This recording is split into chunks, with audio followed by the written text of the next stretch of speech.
I also need to say two things before I start. First of all, anything I say is not the opinion of the people who think that they employ me. And secondly, I live at 5.5 feet above the adjacent marsh. I actually counted 23 bird species on Saturday in a 3-hour time period. And I do know my risk, and I choose to live there. But I did grow up on the Gulf, and I do have web feet. So what can you say? It's not just the US, it's not just the UK, it's all over the joint. A colleague of mine who recently passed away, Abby Salinger, and I once did a late night cocktail party back of the envelope thing, decided that we were probably talking about 60 million people in the US at some risk exposure, and 600 million, give or take a few, worldwide. So we already did this one. This is the great advantage of going after Denise and Nick and Larry. Said I can show you I'm adaptive. Okay. So it's 19 out of 21 of the world's largest estuaries are on the coast, because not only do we have transportation, food, we also have water for waste disposal. So, Larry, yes, many of the people live on the coast, are within the coastal zone, and it does depend on whose paper you're looking at. But what we also know is that the coast generates about 60% of the nation's economy. So it's not just a coastal issue. It is an issue for the whole of the country, not just because we're the economic engine of the coast, but because everything that you think of, almost, that you depend upon, comes through one of the few truly water-dependent uses that Denise referred to, the port. So this is actually just the truck flows out of the Port of New Orleans. What I like about it is it shows not only, indeed, that we are connected everywhere, but it's amazing. It almost looks like a USGS hydrology map as well. Oh, maybe there's some relationship there. Yes. So every continent, every category, 2011, 2012, it's been a really great set of years. So I come from NOAA. We spend a lot of money on global circulation models. And actually, I guesstimate that across the entire federal enterprise, over the last 30 years, we've probably spent somewhere on the order of $100 billion on global circulation models. And I like to say less than 50% of the people think climate change is an issue. So that's not such a great return on investment. So I like to talk about trend lines. You don't have to talk about model projections. You can talk about trend lines. This is a really big one. So now, not just the reinsurance companies who've been there for a while. Lloyd's of London wrote an open letter to the casualty loss boys about a decade ago that said, if you're not paying attention to this climate stuff, we think you should get into a new business. And it's not just the casualty loss guys, and it's not just the publicly elected insurance commissioners who are realizing that they're caught between the proverbial rock, can't raise taxes, can't raise utility rates, can't raise insurance rates, and the realities of life. So this is the reason that those kinds of folks in the insurance and financial services sector are not only are pumping out reports and doing press briefings on the Hill about once a month now, but this is a reality. And Roy, where are you in here? Yes, there we go. So, and back in the good old days before AIG and others cost us a little hiccup, we actually used to treat our emergency supplementals as off-budget items. So they were kind of like monopoly money. Now, in theory, along with sequestration, we're also supposed to think of our emergency supplementals as requiring offsets in the regular budget. So not only are we all going to get screwed this Friday, but there are going to be challenges on how we pay for stuff going forward. Now, I have to say, as someone growing up in Texas and spending much of my formative youth on the redneck Riviera, over the last decade, I've been fascinated to listen to the discussions about how stupid we are down in the Gulf of Mexico, and how different the tone of the conversation has changed now that we're talking about economically and politically important areas. And then, on top of it, we're going to add in that pesky little thing called sea level rise, which, as every school kid knows, it's actually been on a slow, steady march for a while on this particular cycle. You know, everything in nature operates on long and short cycles. So the sea level rise thing is a geological thing, so it tends to have longer cycles.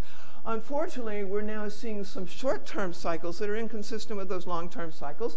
One is this nice little chart that shows a slow rate increase of sea level rise over the last 100 years.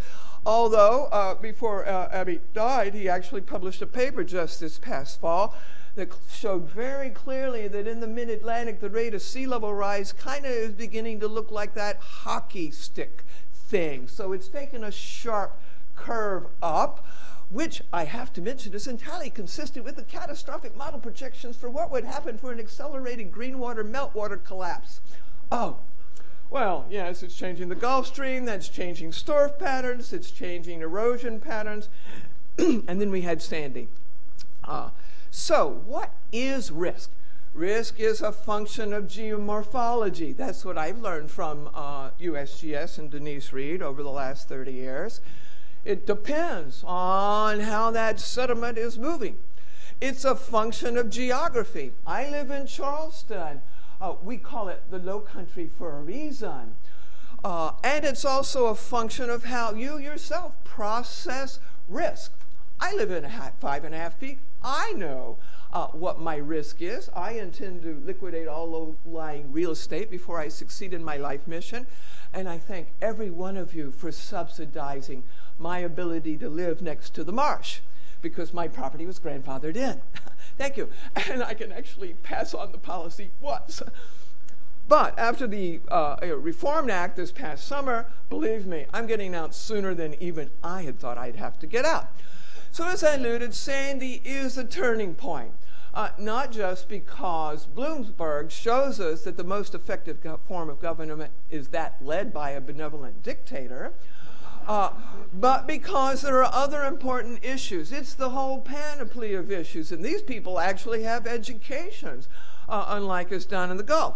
So here's this, well, I'm from South Carolina, where we are pridefully illiterate and purposefully ignorant. So I know whereof I speak. So the challenge in America is not what is the risk and what are the costs, but who pays. Everybody pays for me to live on the marsh, but as a number of our presenters have pointed out, there may be some challenges with how we distribute that in the future. So there are a lot of things that we can do with that element of risk. Notice the very first one, zoning and building codes. I'm going to speak to that a little bit because although I'm in charge of the Federal Coastal Zone Management Program, whoopee, we all know that it's local government planning and zoning that drives, at least on the coast, everything about our exposure to risk. Everything. And having grown up in Texas and lived a long time in Louisiana and Rhode Island and South Carolina and a few other enlightened places, I also know how much local governments value feds.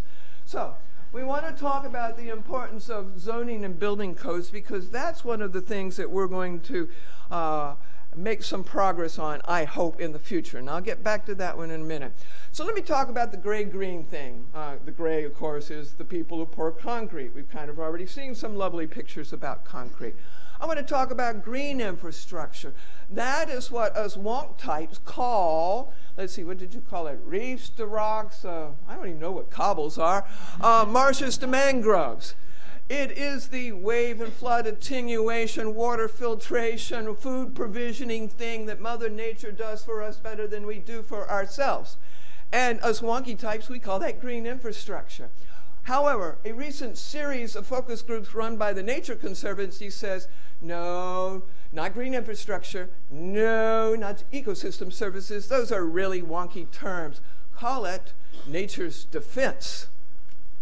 Because normal people actually can get what that means, unlike ecosystem services or green infrastructure. So yes, Doug, one of the most important things we need to do is not only understand ecosystem services and how do we begin to evaluate that, but one of the very important things we need to do is also learn how to monetize the value of those services and show that they can be actually more cost effective than anything that you can mix with aggregate material and pour on the ground.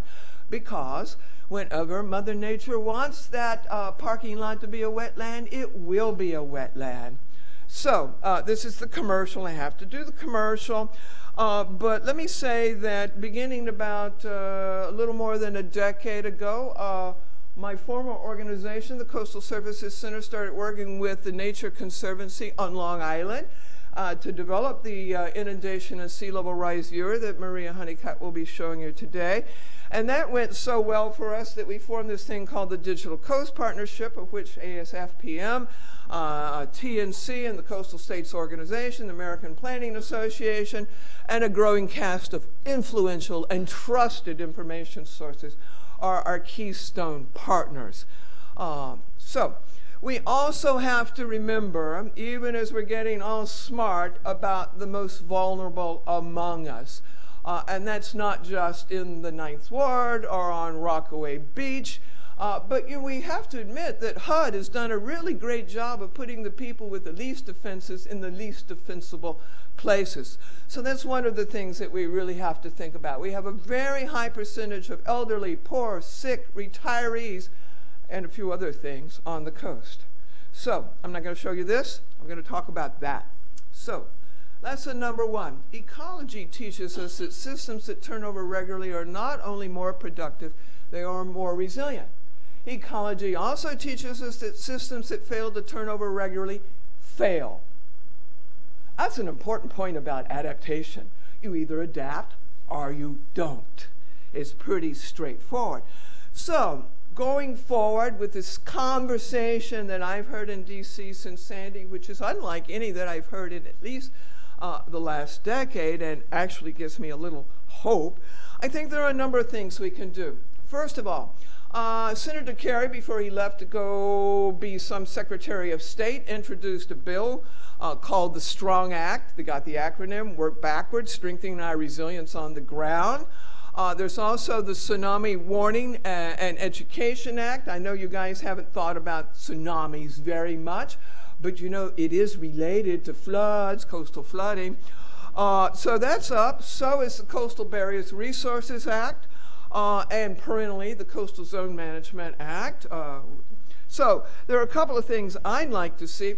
In the Coastal Zone Management Act, there's this little thing, Nick, called consistency, which actually is one of the few great tools of the Coastal Zone Act. It says if the feds do anything, fund anything, propose to permit for anything that's inconsistent with the State Coastal Act, here's a little tool that us state people can beat you feds over the head with a club.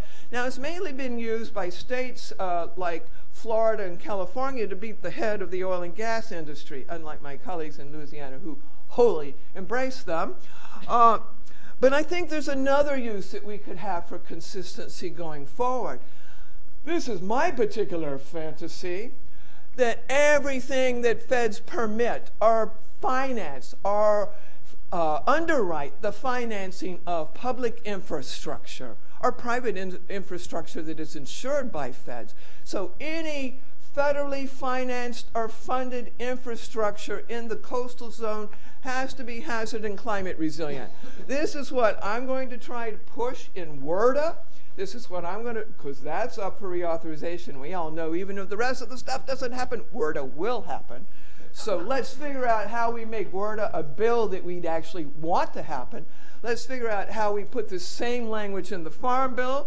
I was just talking with, I forgot your name, excuse me, but we were just chatting about how we might link COBRA and CZMA going forward. It's a brain fart, it's the gray hair. I think there are opportunities there. You know, the Department of Transportation through their Tiger Grants is spending a lot of money on infrastructure. Even without Sandy, we're going to spend a lot of money on infrastructure in this country because we're toast if we don't. What if it all has to be hazard and climate resilient?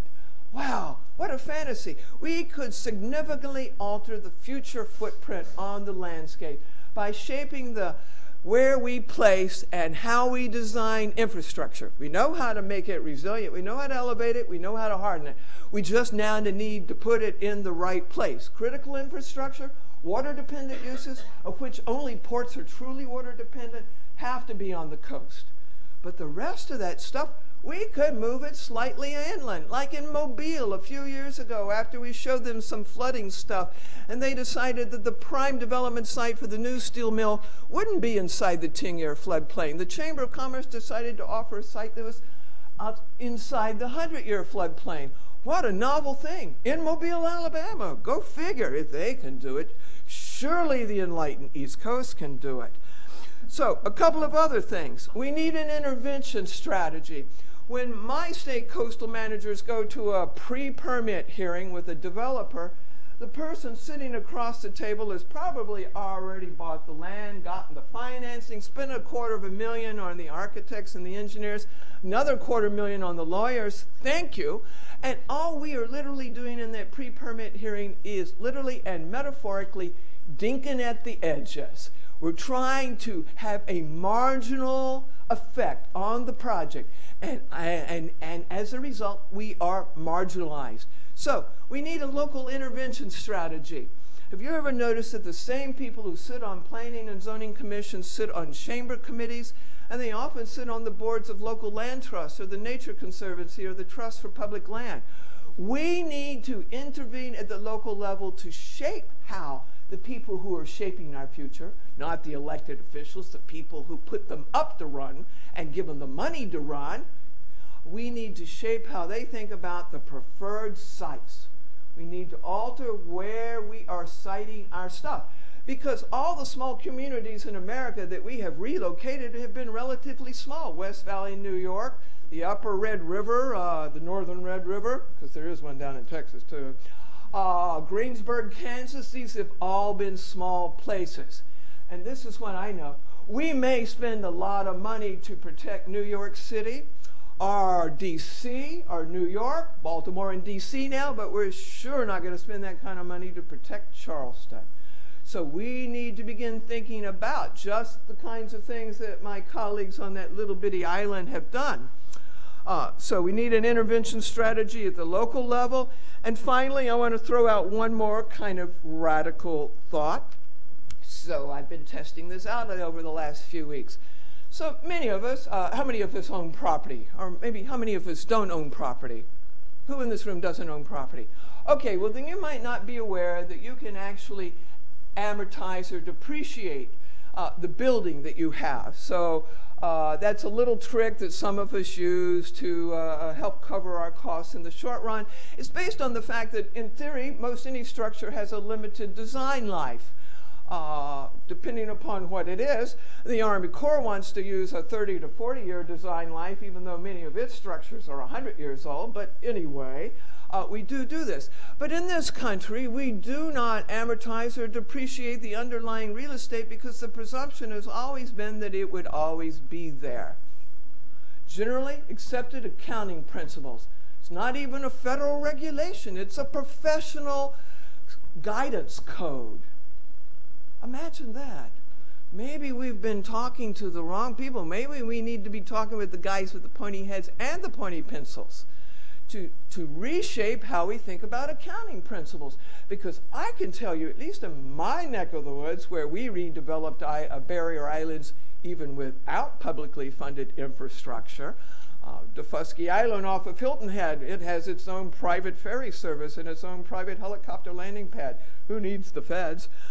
But if we were to shape how people think about the underlying land, I think that would have a profound cultural impact on a lot of folks. So I think there are ideas out there. Some are represented in the paper, some are represented in other countries. One of the points of this forum is that we bring together bright minds and some of the rest of you to try and think about the way forward, to be daring and to be innovative. And the other thing is, I challenge you not only to do it in this forum, but take it to other communities with which you work, both the literal geographical communities as well as your communities of practice. So since Claire is here, I actually have for almost 25 years rarely missed the Natural Hazards Conference in Boulder in July, which was actually started by Gilbert White, not just because Boulder in July is a great place to go, but because, like this forum, it's actually one of the few meetings in which you can learn something. So I thank you for being here. Doug, I thank you for submitting to my arm twisting. I think we have a great opportunity because, as I tell the young kids today, you know that coastal flooding stuff, it's a growth industry.